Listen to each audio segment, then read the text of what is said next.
Episode 62 of the Pilot to Pilot podcast takes off now.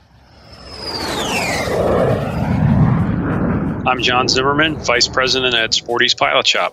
What is going on, Aviation, and welcome back to episode number 62 of the Pilot to Pilot podcast. My name is Justin Seams, and I am your host.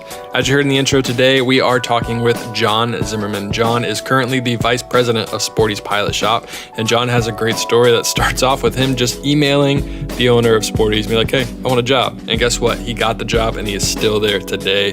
John has a great story, and I really look forward to you guys hearing it today, and I really want to know what you guys think. Let me know what you think of the podcast. You can leave us a review on iTunes. You can check out our Instagram at Pilot to Pilot, Twitter at Pilot to Pilot, and please check out our Patreon page, patreon.com/Pilot to Pilot. Avination, I am going to be at Oshkosh this year. I will be there the 24th through the 26th. If you guys want to meet up, let me know. We'll try to figure out a place that we can meet up, or we can have a quick meetup at a booth, or maybe we can do some fun things together. So let me know if you're going to Oshkosh. I would love to meet all of you guys, all of the Avination, and make sure you get some stickers and some swag so other people can see you as well. Avination, I don't want to keep you any longer, so without further ado, here's John Zimmerman.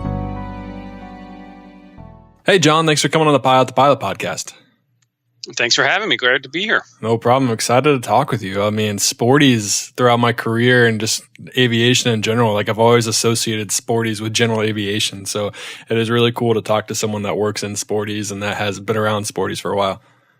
Yeah, well, one of the things, if you don't know about Sporties, you quickly learn is that we're really just a collection of pilots who love to fly and have found a way to make a business out of it. So we're always up for talking about airplanes and pilots and flying. So exactly. I'm happy to be here. Well, good. I'm glad. Let's, before we start talking about Sporties and on your involvement with them, let's talk about you. Let's talk about kind of why you started becoming a pilot, why you wanted to get into the aviation industry. Yeah, I was really lucky. I guess like a lot of people, I had a personal connection. My dad was a pilot, just a general aviation pilot, not an airline pilot. But I grew up in the back of small airplanes with him, from as early as I can remember flying around in Cessnas, mostly Cessnas. I seem to remember a Cherokee 6 maybe somewhere in the mix there. But I had three brothers, so, we just pile in the back of the airplane and fly all over the place. And so that's my earliest memory of it.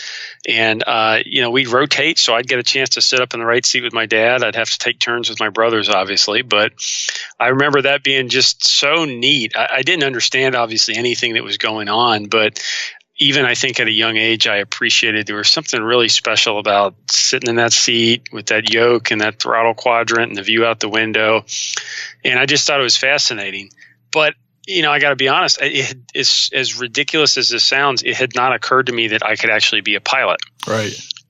And so one day driving to the airport with my dad, I was probably 13 or 14. And he, I'd just go hang out with him at the airport from time to time.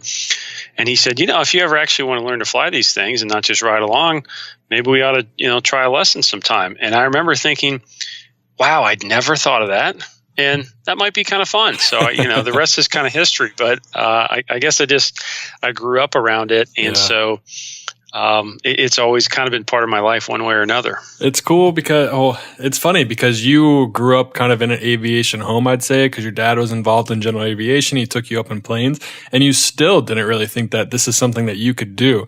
Where I find that's a lot of people I talk to that aren't necessarily in the aviation world. They don't think they can become a pilot. A lot of them think, I have to have 20/20 vision and I have to go to the military. But it's interesting that even growing up in a general aviation family, you can still have that thought process of like, I don't think this is like, I don't know if I can do that and that kind of stuff. So it's interesting to hear. Yeah, it's I guess a reminder that we in the aviation industry aren't always the best at inviting new people in. No, definitely not. I think a lot of us try to do that. And I think overall the industry's gotten a lot better about that. But there is kind of a secret handshake club feel to it to outsiders. I think that once you're a pilot, you don't fully appreciate, even if it's not intentional. Sometimes it can be pretty intimidating. Yeah. I don't think it's intentional at all that we like kind of not necessarily shun other people, but how we're not maybe as inviting as we should be. I just think that we just get caught up in talking in the aviation jargon that someone can just see like, oh, well, I don't know that. I don't understand that. And I can never understand that. But really it's just like, no, I mean, it's not too hard to understand. Trust me, if I can do what I'm doing and talk about what I'm talking about, anyone can do it. So I think it's more of they just get caught up in, they just get caught up in their love for aviation. And it's hard to kind of take a step back, be like, oh, you're new here. Let's bring you over here too. Absolutely. And I think the best advice is, I guess what my dad suggested there is just give it a shot, give it a try. I talk to prospective pilots all the time, and sometimes they'll have this attitude of, well, I'm not sure if it's the right thing for me, so maybe I shouldn't do it. And I always say, it doesn't matter. This is not college. You're not enrolling in a 4-year program with big bills. You can go take a lesson and see if you like it, right? Or you can just go hang out at the airport and see kind of what it's all about and walk around an airplane. And I think there's a lot of opportunity for people to do that and ease into it, because it is intimidating. And while we could be better at welcoming people, we're never going to make the jargon go away or some of the technical parts of it. So the best step, I think, is just to dip your toe in the water. I would agree. I would definitely agree. And it is just as easy as Googling how to become a pilot or your local flight schools. And, it is something that is surprisingly very easy to get into now, especially now with Google. You don't have to. I was talking to someone that started flying in the 90s, and I was like, well, how did you find a flight school? He's like, well, I brought out the yellow book, the yellow pages. And I was like, what? It's like people use those? I thought that was a door stopper. But yeah, let's talk more about you and your training. So obviously you finally had that moment. You're like, man, I can be a pilot, or I can do this. What was your actual training like? What was kind of the next step? Yeah, my training was in many ways everything I would tell somebody not to do. I made every mistake there was. I learned to fly in high school, which was really great, because it was kind of my passion, and it probably kept me out of some trouble, probably kept me focused, probably kept my grades up. Yeah. Definitely gave me a place to kind of find belonging and identity and all that. And so it was really amazing in so many ways that I really never imagined until I'd done it, really until years after. But my process wasn't great because, I was in high school. I played a lot of sports as a, busy kid, as kids always are that age. So I could fly Sunday afternoons. That was about the only time I didn't have, school or sports practice or something going on. So you're a weekend warrior then. So I'm a weekend warrior. Yeah. And in Ohio, that's not real great with the weather, especially in the wintertime. No. So I ended up taking almost 2 years to get my private license. Yeah. And I never really, it wasn't start stop. I kept at it, but there'd be a month where I wouldn't fly because if there was low clouds or gusty winds or ice, which there is in Ohio 4 months of the year. In April, yeah. Yeah, I wouldn't fly. Yeah. So that was frustrating, and I guess I didn't know enough maybe to be as frustrated as I should have been. I assumed, hey, this is flying, this is hard, and so there's going to be a process. But I now know that I did it wrong. I should have tried to train more frequently. I didn't have a good syllabus I used. I sort of showed up at the airport and my instructor would say, today we do steep turns, and so I really regret some of those mistakes. It took far longer than it should have. I did eventually do it. I soloed at 16. I got my private at 17. Dang.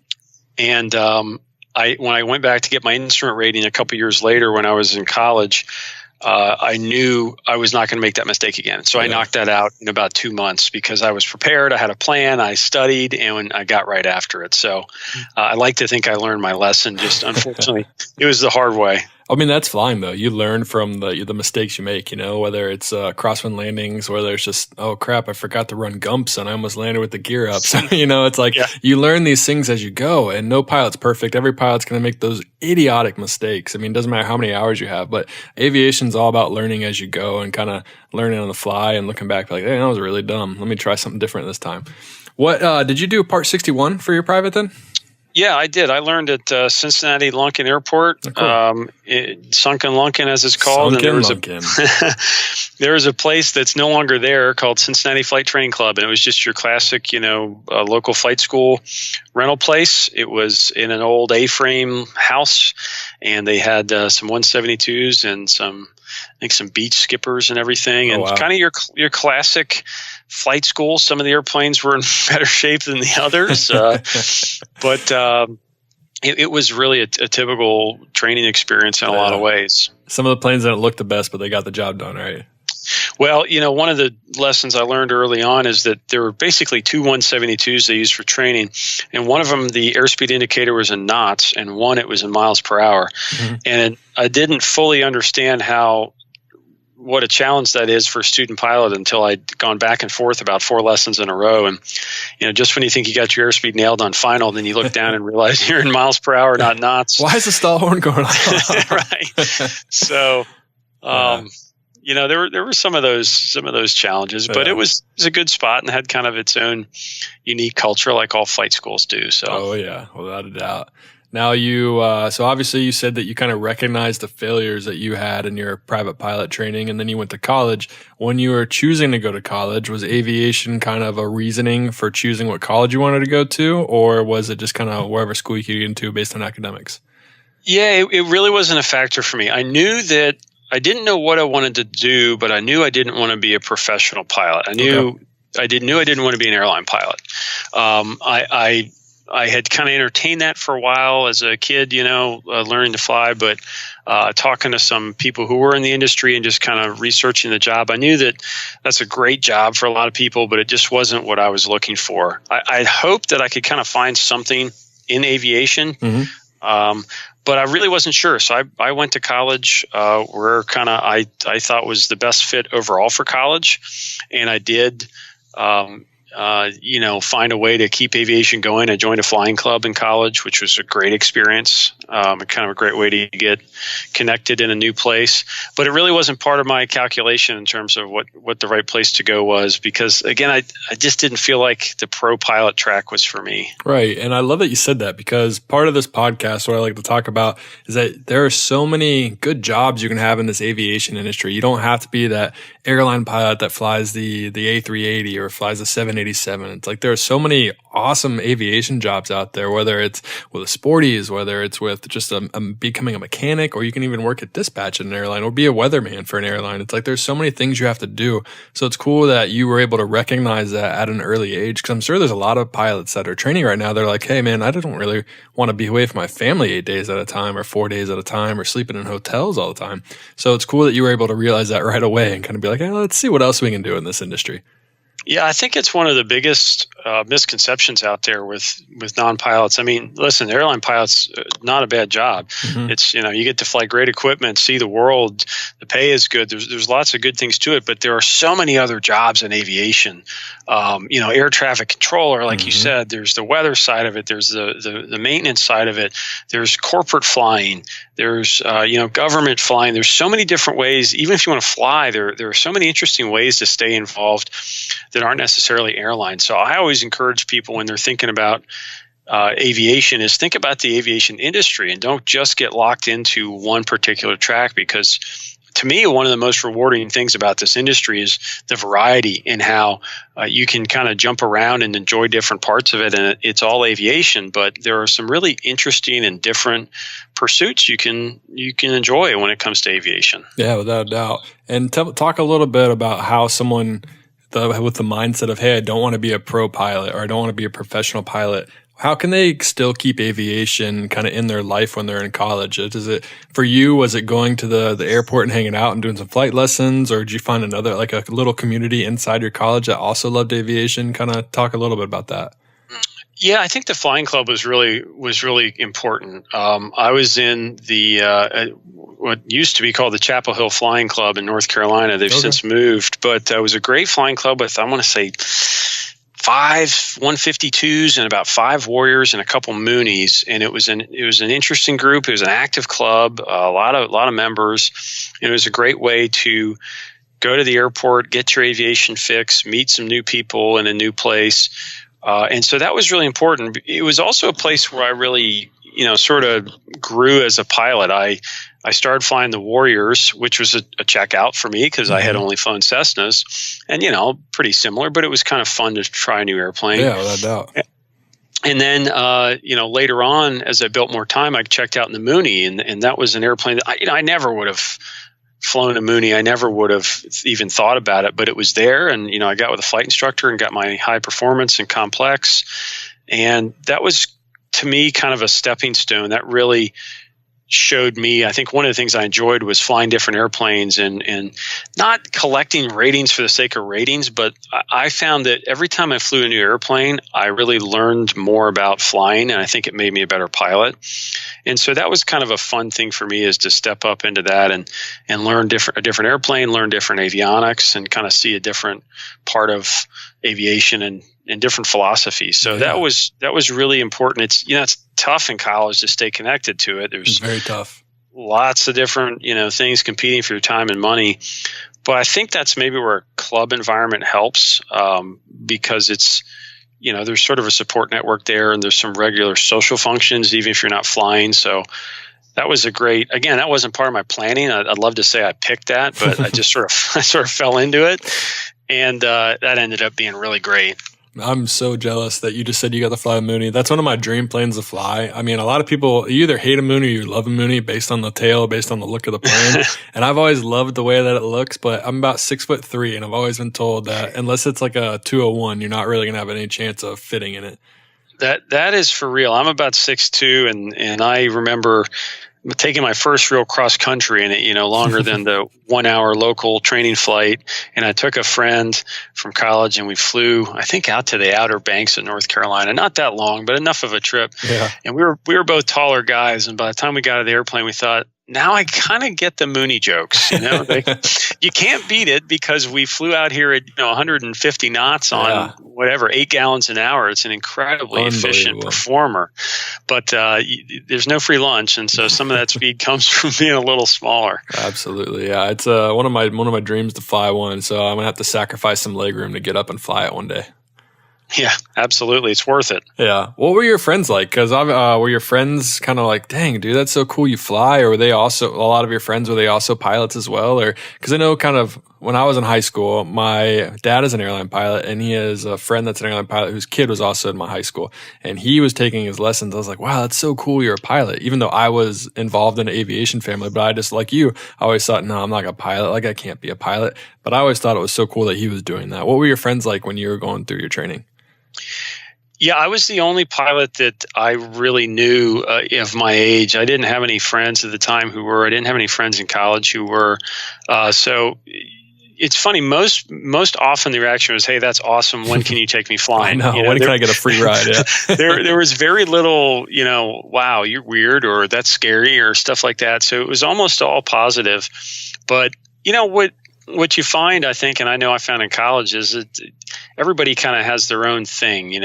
What they're really passionate about, what makes them who they are, and sometimes you go back and forth before you settle on it. But I had a friend down the hall. I remember my freshman year, and kind of doing introductions, and he says, "What's your thing?"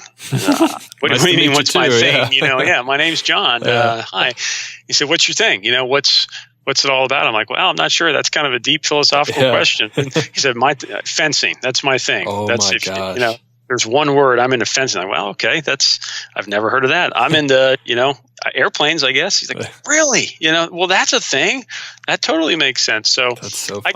I guess we all have our interests in everything, but for me, it was kind of a fun way to meet different people, because I didn't really, outside of my dad, I didn't really have a lot of friends or know a lot of people who were pilots. So I always viewed that as kind of a fun thing, though. Kind of get you out of your bubble a little bit. Yeah, it's important to get out of your bubble, especially when you're growing up. And that's what college is for. You meet people that are within 2 seconds of meeting you go, "What's your thing?" It's like, I'm going to go now, I'm not judging you, but I'm judging you. Yeah, totally judging you right now, man. What ratings did you get while you were in school? Did you get your instrument in commercial, or did you just fly for fun? I mostly flew for fun. I got my instrument, and I got my multi-engine rating. Same thing. I came home from college one Christmas break, and I wanted to knock that out. I had an opportunity to fly an Aztec a little bit. Oh, cool! And so I thought, now's the time to get my multi. And I remember studying up, scheduling ahead of time with the instructor, kind of making a plan. And I came home my Christmas break and knocked it out, which was great. It was not without its ups and downs. I had an incomplete check ride on that. Oh, no, what happened? Yeah, I wish I could say it was something I did. But I guess it wasn't. Was it the Ohio weather? It was not. The airplane broke on us. No, so in the middle of the check ride? In the middle of the check ride, the HSI broke, and so we couldn't shoot any approaches. So I had to come back, I want to say like a month later on it, when I found a way to sneak home for a weekend and finish the check ride then. So it didn't totally go according to plan, but I knocked that out. And then, once I got out of college, I always like to challenge myself as a pilot and try to learn something new. So over the years, I pursued some other stuff. Got my commercial, got my ATP, got my seaplane rating, got into helicopters a couple years ago. Wow. And not all of those things I keep up with. I mean, I don't think I've been in a seaplane since my Checkride. But you have the rating. But it's a great learning experience. You really do. I don't know. I really believe most of those ratings make you a better pilot. You don't have to have them, obviously, and anybody can collect ratings. But I think if you go into it with the right mindset, it's a great way to improve your skills as a pilot and just become more complete. Yeah, and it's cool. Like whenever you go take a check ride, they always say, all right, there's 3 ways this check ride can end. You pass, you fail, or you have an incomplete. And whenever they say the incomplete, it's like I stop listening after pass and fail. It's like, no, there's no way there's going to be incomplete. Nothing's ever going to pop up. But you actually had that happen. How frustrating and how hard would it be? Because obviously you come in for that check ride, you have put so much time and effort into studying for this day. And in your mind, it is all done after this day because you're going to a check ride thinking you're going to pass. But when you come out with it and you get an incomplete as something that's totally out of your control, what's your mindset with that? How do you kind of regroup? And then you don't know when you can schedule the check ride again. Just kind of talk about I don't know how long ago it was, but talk about kind of what that was like. Yeah, it was frustrating. It was, like I said, I was trying to cram it in on a Christmas break from college. And so I knew that this was not going to get fixed and rescheduled with the examiner in time for me to do it. And that was frustrating. But it's like everything probably, there's stages to it. First, you can't believe it's happening, and then you're frustrated and mad, and then you kind of get over it and say, well, what can I control? Yeah. And what I can control is I've done all of the oral part, and I've done about half the flying. So in this case, the oral was the hard part. It was a brutal oral with the examiner. So having that knocked out made me feel a little better. And so I knew I basically had to go back and fly a couple approaches. And so I just, honestly, I kind of let it go for a couple weeks because there was no point in getting fired up about it or even trying to prepare again. And once I had it scheduled, then I came back and kind of did a brush-up flight with my instructor and went back out there. And, you kind of have to have no memory. It's, somebody once told me it's like being a great 3-point shooter in basketball. You got to have sort of no short memory and no conscience about it. So, just keep what shooting. happened. Yeah, right. What happened last time is over and it's gone and there's nothing you can do about it. So all you can do is control today's check ride. So let's go do it. I did do a long and thorough pre-flight and run-up before taking off to go visit the examiner. I remember that. I wanted to make sure every last box in that airplane was going to work that day. Because he was going to be out looking and be like, hey, what's not working today? Absolutely, What's got an in-op sticker on it now? When I was doing, so I lived in Ohio for a while. I went to Ohio State. I did aerial survey out of Columbus, Ohio, and then I got a job in Northeast Ohio flying freight, flying in a Pilatus and a Caravan to build my time to get where I am now. And when I was doing that, obviously it's single engine, but to fly jets and the job I have now, I needed to get my multi-engine ATP. So I was pretty much set up for the job. This job was all set in stone. That all I needed now is my multi-engine ATP. And like we talked about, Ohio weather, I would go to try to fly this little Aztec and the weather wouldn't work out. And I only have 4 days off. So it kept on getting pushed back and pushed back. Had to find it in that 4-day period. And it was kind of similar to the incomplete. When I actually got the check ride, I could only do the oral because there was 3 inches of snow and a cloud layer at 1,500 feet, because that's where it always is in Ohio. Just this one little cloud layer that's as thin as could be, but keeps you from flying. But I did the oral part. And I had to wait until the weather is better and just constantly wait. And I agree with you. You can only you can only be worried about what you control. If I'm so caught up in this weather, then aviation is not for me, because the aviation's all about being able to just go with the flow and just be able to handle what's thrown at you and kind of go from there.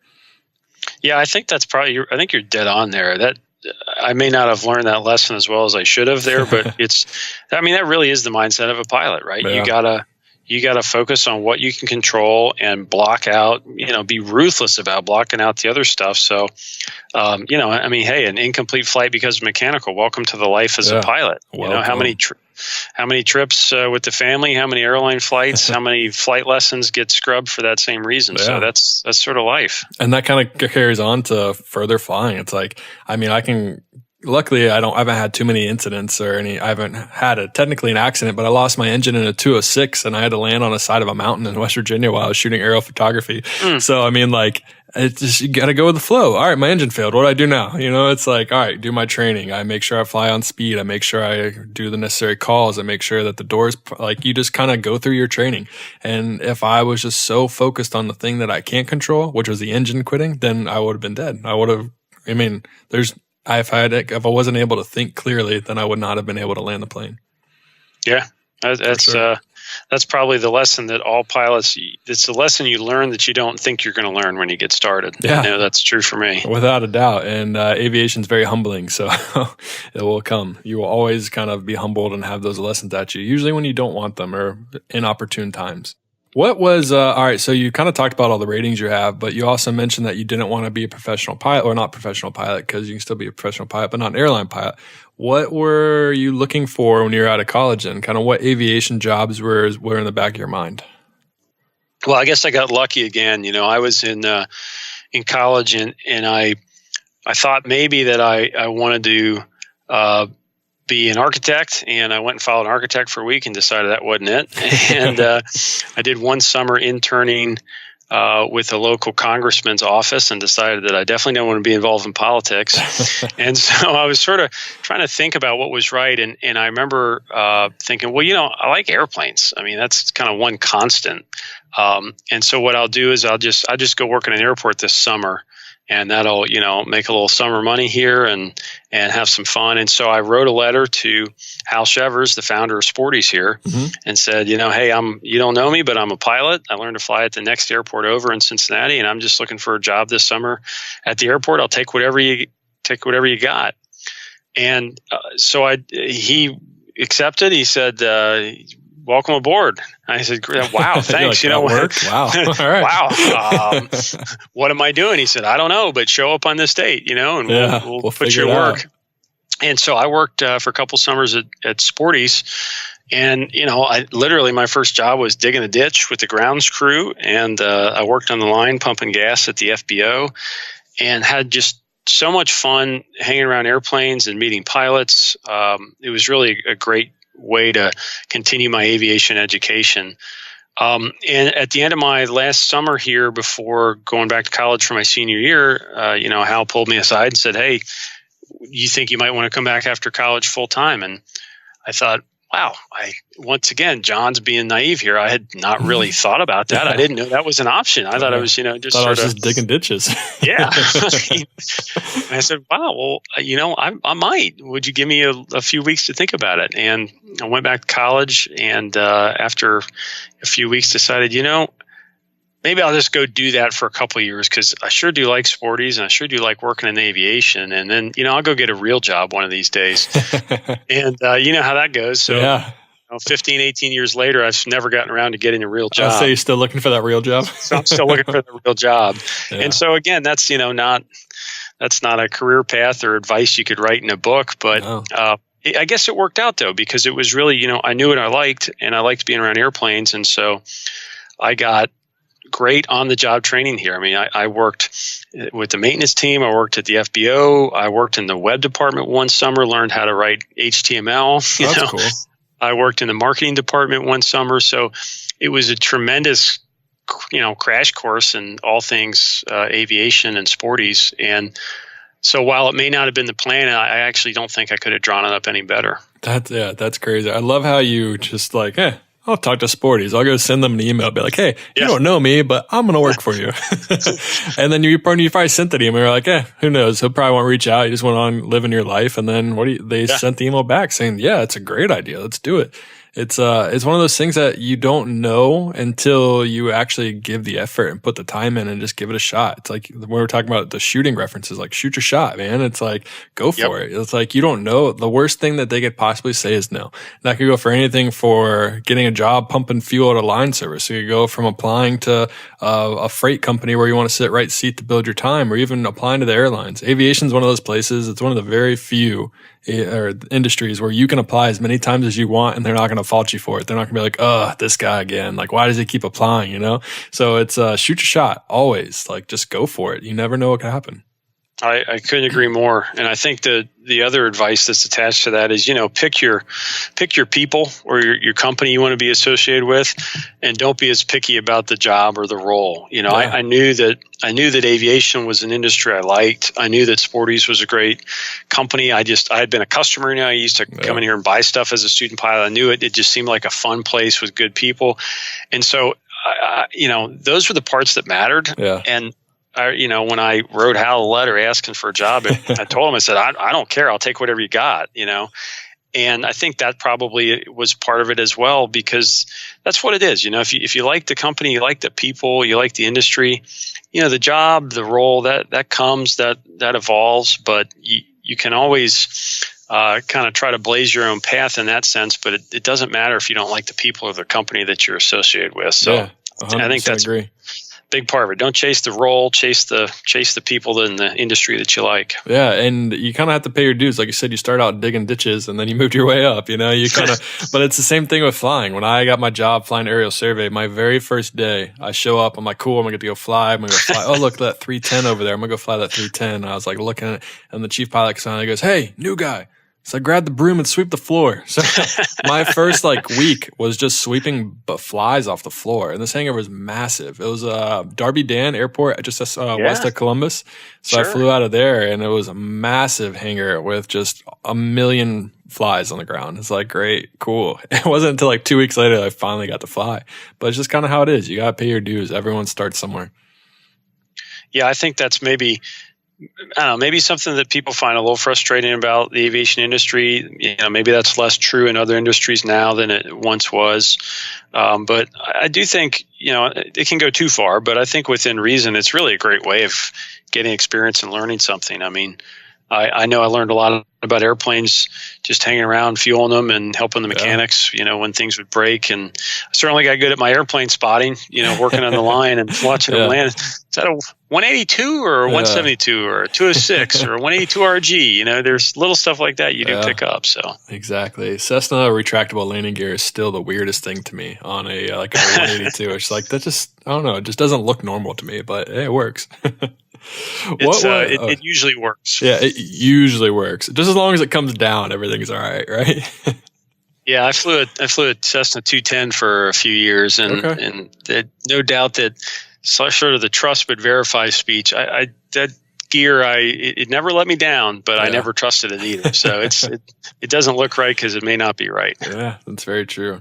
So Sportys, obviously, kind of what I talked about earlier. I'm pretty sure everyone in the whole world knows what Sportys is. I mean, I used it when I was growing up. I ordered my headset from you guys. I've pretty much looked at the catalog since I was young, and just talk a little bit about Sportys. You said you've been there for about 19 years or so, 15 to 20 years. What was, talk a little bit about the history of the company, where it was when you started to where it is now. Yeah, it's a great story. It almost sounds too good to be true, but Sportys was founded 58 years ago, literally in the trunk of a car. So Hal Shevers, our founder and chairman, who's still in the business every day here, was a young flight instructor, and he would drive around. If you know the Sky Galley restaurant there at Lunken, he'd often sit up at the bar there, and as pilots would come in, he'd have a radio. That was his first product. He found a real-tone radio that was modified to receive aviation transmissions. Yeah. And he'd just sit there and sell, ones and twos of those radios to pilots out of the trunk of his Studebaker, and found some success there and started selling a few other things. And as time went on, the company he worked for Cincinnati Milling Machine as an engineer. They decided that maybe he'd be a better pilot than an engineer for him. And so as Hal would tell you, the best thing that ever happened to him is that they fired him. No way. And so he went full-time as a flight instructor, and he really sort of invented with a couple of other guys the concept of a 3-day ground school. So for years in the 60s, he flew around all over the country, in hotel conference rooms doing 3-day instrument ground schools. Oh, wow. And so he did that and sold products, and it went from a radio to a couple products to a dozen products. And he opened up a small store there at Lunken, and then he ran out of space there. And and then really started taking off. So in the 1970s, moved out to where we are now, the Claremont County Airport, just east of Cincinnati, and has added on a couple times over the years, opened up a new building out here and become home. But it really is kind of your classic entrepreneurial story, a flight instructor with a feeling for, customers because they were his friends and his students. And he thought there was a need for this business, and he built it over time into what it is now. Over the last 20 years or so, like everything, a lot has changed, and so we've transformed a lot. But really, those same kind of principles still apply. I mean, we're still a company of pilots, for pilots. Most people here fly. We've since branched out. We run a very busy flight school now. Have an avionics shop, all kinds of other parts. So we're really kind of plugged into all parts of aviation. And that really goes back to, like I said, we're pilots. We love this. We're not doing this because, we had some exotic business plan to maximize to the third decimal point. Make millions of dollars. Yeah. We love aviation, and we've been fortunate to find a great business in it. But that's really what it all comes down to, is sort of sharing the fun and the passion of aviation with our customers. I know that sounds like corny or cliche, but like it's really what it's about. We're just kind of all airplane geeks here. That's awesome. And we lucky enough we get to work at the airport every day. That's really cool. No, I mean, I would totally agree. I could see Sportys like that. Like I said, I've used Sportys to order headsets. I've used Sportys to order knee boards, and I used it for the ATP CTP course where you guys partnered was at out of Wilmington, Ohio. And so I did that a couple of Decembers ago, and yeah, use Sportys for a lot of stuff. So it's definitely cool to hear that it started so small, and he actually got fired from his job, and he's like, oh crap, I got to do something now. And he's like, let's focus on this. And he tried to just went at it, and he was able to be successful with it. So that's really cool. What was the difference between, like, what did you first do when you got to Sporty? So obviously we talked about how you're digging ditches, but now you just graduated from Chapel Hill. You are a full-time employee. What were you doing? I got started out really in kind of the marketing department. So I learned, the catalog marketing process at the time, and we still do send a fair number of catalogs, but I sort of came up through that, learned about catalog marketing world, and then the product development world, which is really what, I enjoy most of all, and have kind of stayed in that area. So we have an interesting setup compared to some companies maybe, but the same people that do marketing here are the same people that do product development for the most part, because we really believe that it all starts with having good products. You got to solve a problem. You got to make something easier, safer, more fun. And then the best person to explain to the world why this is a great product is the person who created it. So it's sort of a dual role there of product development and marketing, and I work with the team on that, and really have almost from the time I started full time, like I said, a little bit of background in website development, which helped certainly in the early mid 2000s as e-commerce went from a interesting idea to a dominant way of doing business. Yeah. So that was great background to have for sure, but I also, like I said, got some of the training in the classic old school print marketing side as well. And so it's really been a lot of fun to work on all that, because it's all about, the way we do it is we don't do a lot of, focus groups and stuff like that. We go flying and think about how we're flying and what are the pain points, or what could be easier, or what problems could we solve. And then we try to develop a product that solves that problem. And then we try to go out there and sell it to pilots to make their flying better. So that's really the process that I've been involved with for the last, 15 or so years. And it's a lot of fun. It's great. It's that aviation job that is not full-time flying, which is probably what I was, I guess, looking for all along. You found it. That's very rare. I mean, you found a way to do it. Can you talk about some of the products that you've helped create, and kind of, I don't know if invented's the right word, but if you have found some of the products that have helped improve pilots' lives?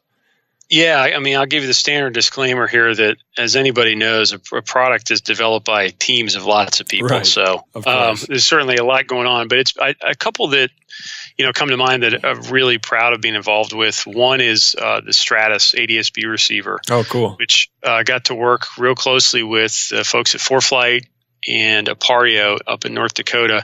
Kind of a three-way partnership between the three of us to develop really the first mass market ADS-B receiver back in, I want to say 2011, I guess. When ADS-B was sort of this concept that everybody knew was out there, but hadn't really fully understood what it was doing. Yeah. Why do I need that? Yeah.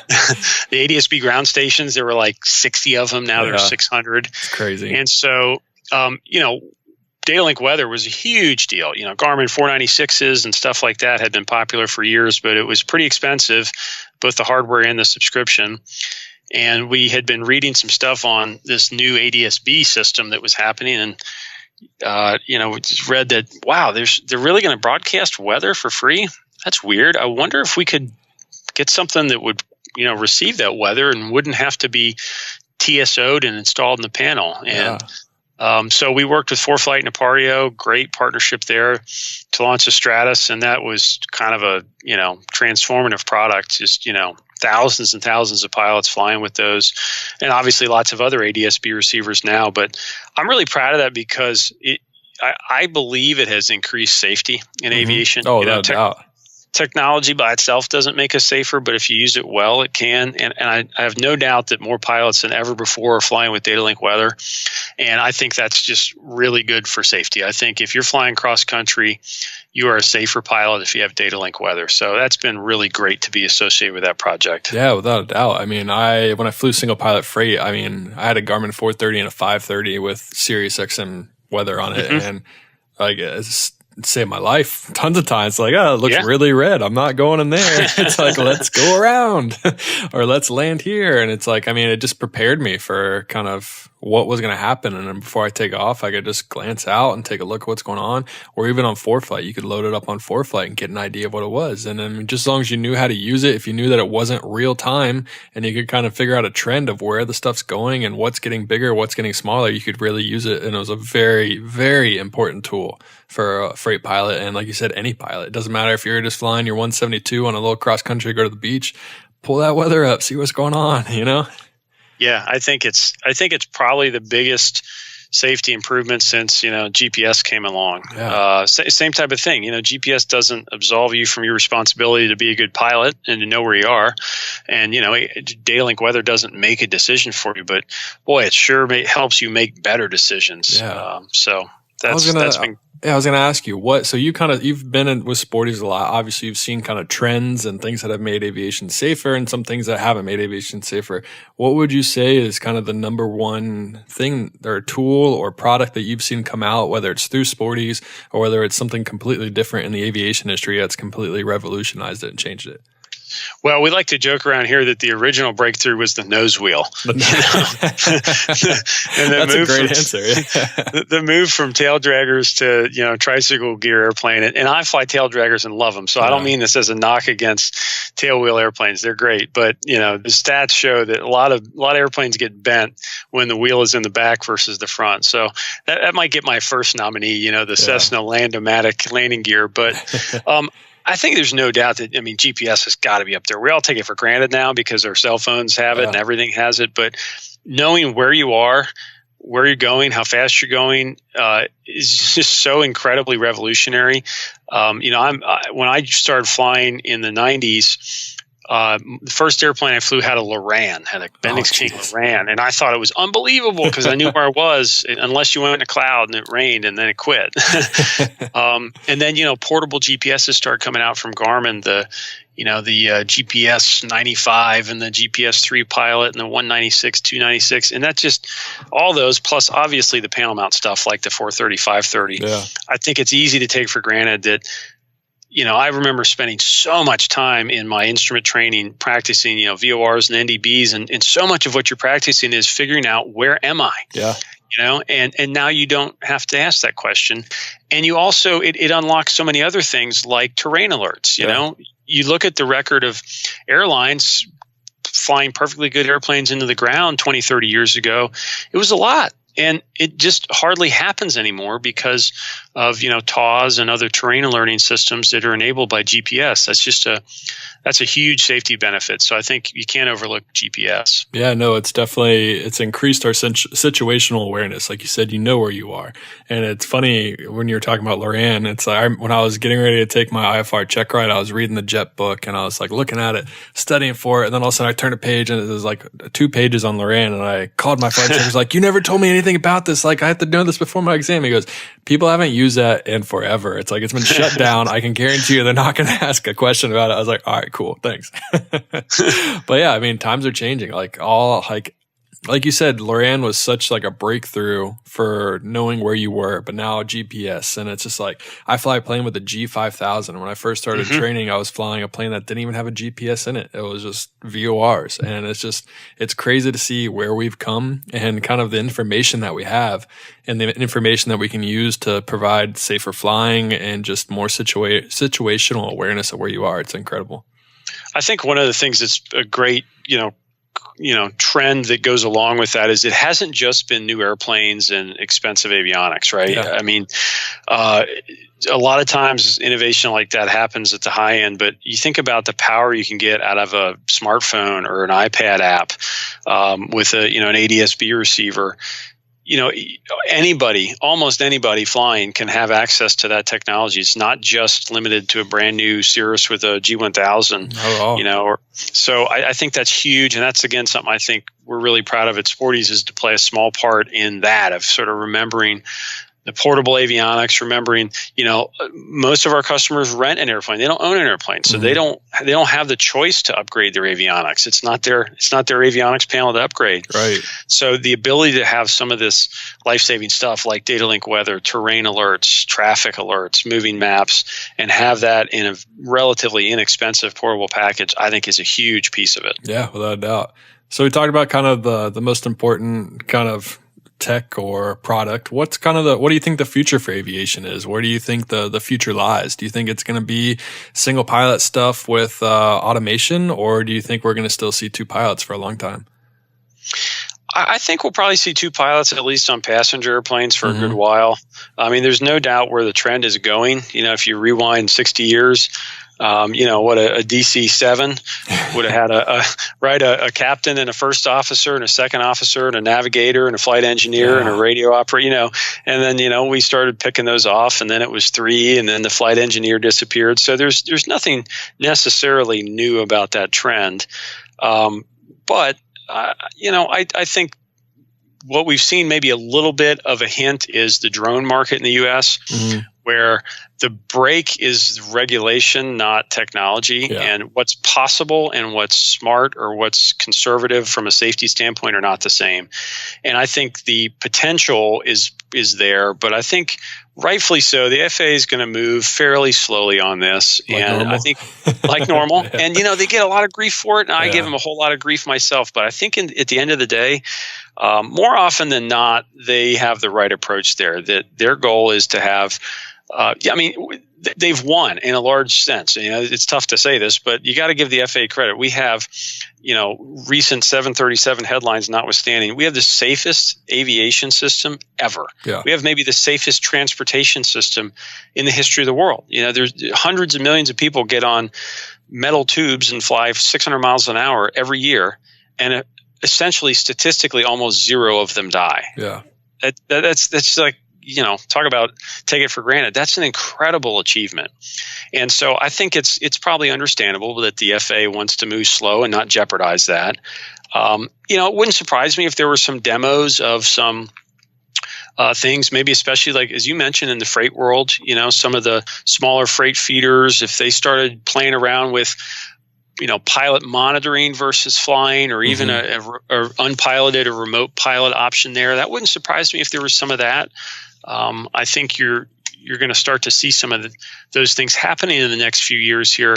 But I still think most of those are going to be test cases.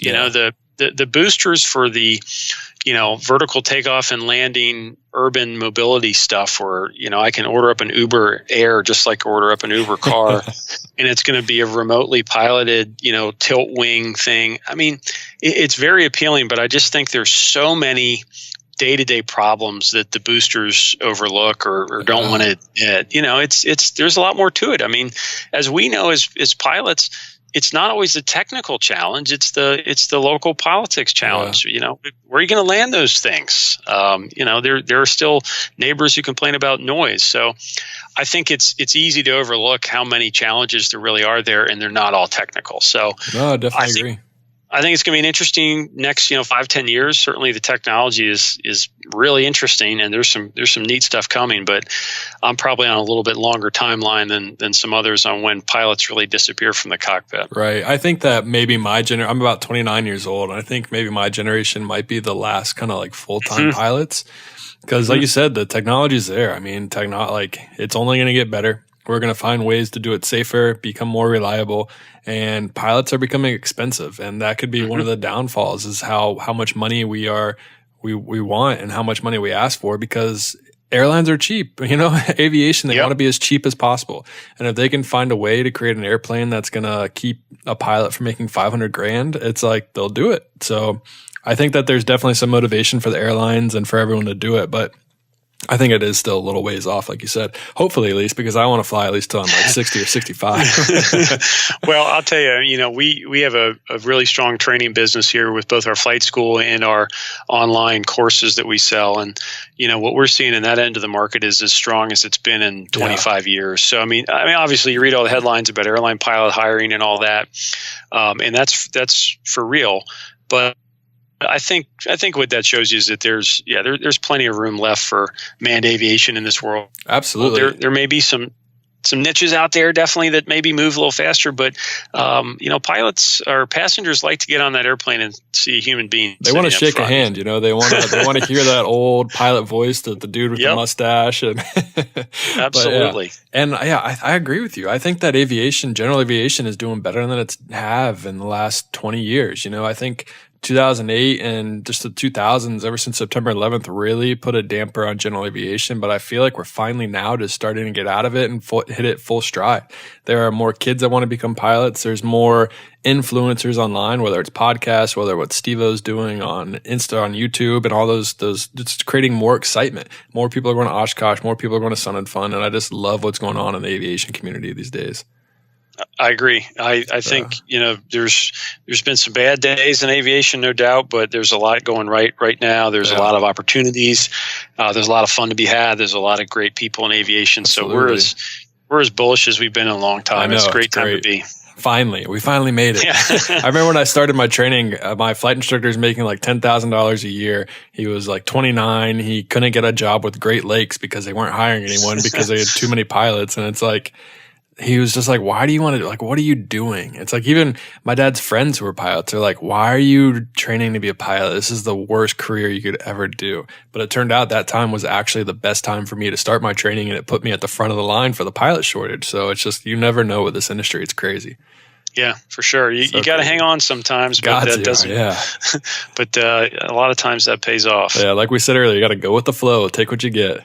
Mm-hmm. Well, perfect. Well, I got a quick little rapid fire section here for you. It is okay.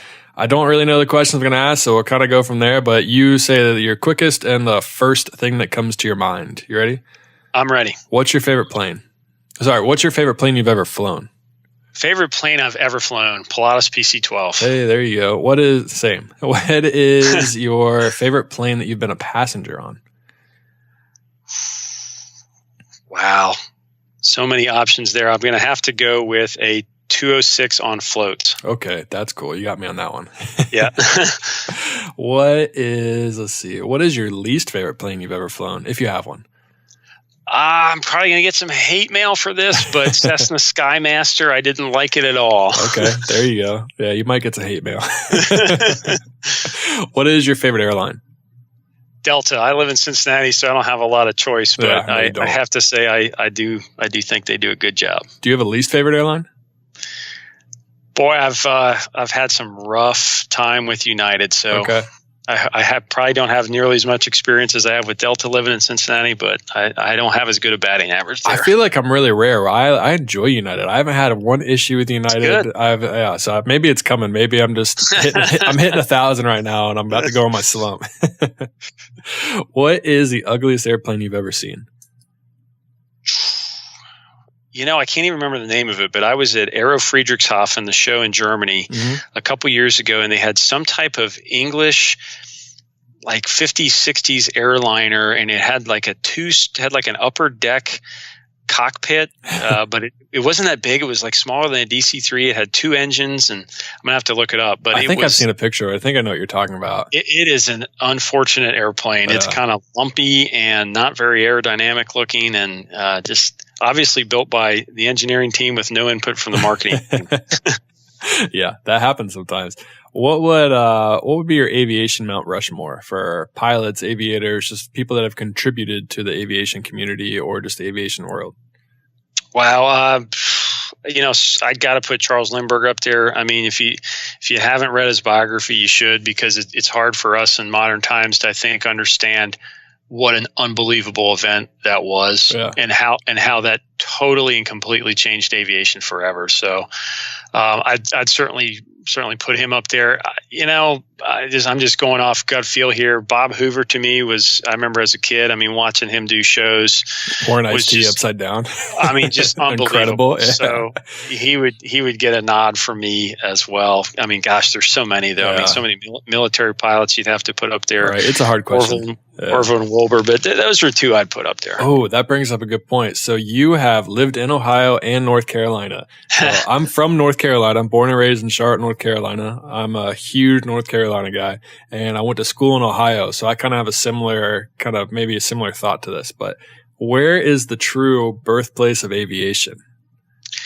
So I may be biased by my home state, but my feeling would be Ohio is the birthplace of aviation, and North Carolina was a wonderful laboratory to experiment in. But I have always felt, and maybe I've just spent more time here, I've always felt the people, the community is much more rooted in aviation and the birth of aviation here in Ohio than North Carolina. But what do you think? I'm like I said, I'm a North Carolina guy, so I see it as Ohio was the birthplace of the 2 creators of aviation, but they realized that they needed to move on to brighter pastures and windier skies to go make this really happen. But I could see both things, and it's funny, when I was growing up, when they put the state quarters and our license plate always said birthplace of aviation, but I guess North Carolina and Ohio had a lawsuit, and now we are not allowed to claim birthplace of aviation because the Wright brothers were born in Ohio. We just have to say first in flight now. Right. Yeah. So maybe you guys won with that. I don't know. But yeah, that was 2 things that I'd always get, not necessarily fights, but arguments about would be where the birthplace of aviation is, and also it's a soda. It's not a pop. It's like the first name is soda. It's not pop. So that's the 2 things I'd always argue with. I got to disagree with you there. I know. I grew up in Atlanta as a kid, and so it's just Coke. Man. So yeah, you got Coke. Coke is anything carbonated. Yeah, Coke means Sprite. Yeah, we are a very diverse country. So funny. But yeah. All right, let's get back to the rapid fire. What is your favorite airline livery?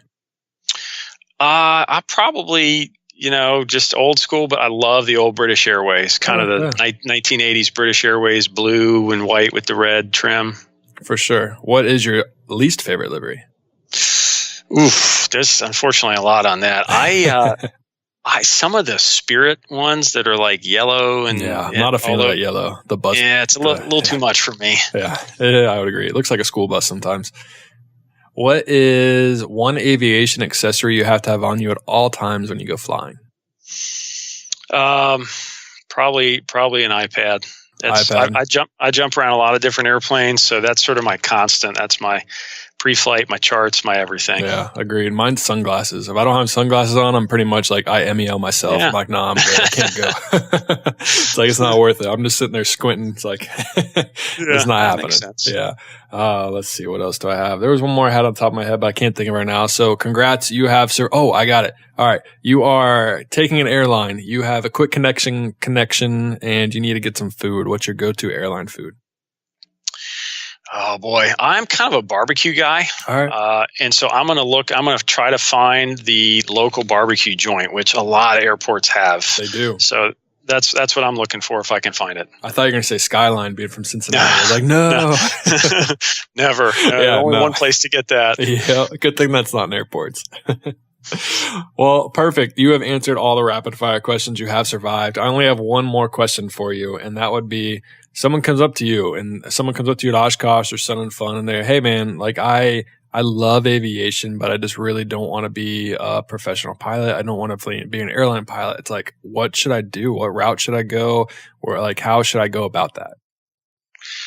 Yeah, my advice would be to hang around the airport and find some type of aviation mentor. Mm-hmm. I think aviation is one of those fields that it's impossible to know the ropes, even with Google and YouTube. You know, there's something to be said for a personal experience. So find somebody.